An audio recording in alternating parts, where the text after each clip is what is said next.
Good morning, students. This is another sum on simple interest. Rupees 4,000 amounts to rupees 5,000 in 8 years. In what time rupees 2,100 amount to rupees 2,800 at the same rate? In this case, we have got two separate cases. In case number 1, principal is 4,000, amount is 5,000, and the question says the time will be 8 years. In case 2, principal is 2,100, amount will be 2,800, but the time is not given. So let that time be T years.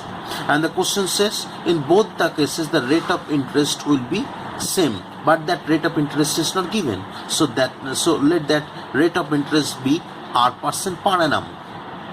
So I've written here, let the time in which rupees 2,100 amounts to rupees 2,800 be T years. So it is the second case and it is the time T years. Again, let the rate of interest in both the cases be R% per annum. Now, case 1, principal 4,000, amount 5,000, interest to be 5,000 minus 4,000, 1,000. Applying I is equal to P into T into R by 100, that formula we can write I is equal to 1,000, 4,000 is the principal, 8 is the time, R is the rate of interest, so this comes. Last two zeros get cancelled out, so it gives us this one. This is the equation number 1. Then second case. Principal 2,100, amount 2,800, interest is equal to 2,800 minus 2,100. So interest is rupees 700. Time T years. So applying I is equal to P into T into R by 100 formula, we can write I is equal to 700. Principal 2100, time T, R is the rate of interest. Last two zeros from the numerator and denominator get cancelled out, so it gives us this. So this is our equation number 2. If I divide equation 1 by equation 2, what I'll get? This left hand side will be divided by this left hand side, look, and right hand side will be divided by this right hand side.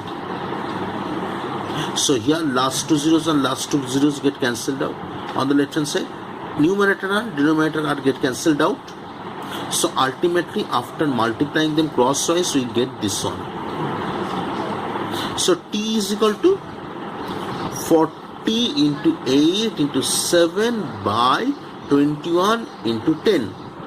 So T is equal to 32 by 3, which implies T is equal to 10 whole 2 by 3. So required time is 10 whole 2 by 3 years. That is our answer. This is another sum on simple interest. Divide rupees 15,600 into two parts such that the interest on one at 5% for 5 years may be equal to that on the other at 4.5% for 6 years. That means this 15,600 rupees will be divided into two parts. Let one part be rupees X and another part obviously will be 15,600 minus X. So rupees X is one principal, rupees this much is another principal. Rupees X will produce one interest and rupees 15,600 minus X, this principal will produce another interest, and this will take time 5 years. In this case the time is 6 years. But the question says this interest and this interest will be equal. Now let us solve the sum. So let one of the parts be rupees X. So the other part will be rupees 15,600 minus X. Now in first case we will deal with the first principal or the first part. Now when principal is rupees X, time 5 years, rate of interest is also 5 years. So applying I is equal to P into T into R by 100 formula, we can write interest is equal to P is X, time 5, rate of interest 5. So it gives us X by 4. Case 2, this second part, this principal will be dealt with in second case. So principal is this much, time 6 years, rate of interest 4.5, 2%, that means 9/2% per annum. So interest is P into T into R by 100. P is this much. Time 6 and rate of interest 9/2. 6 will be divided by these 3. So it gives us 27 into this by 100.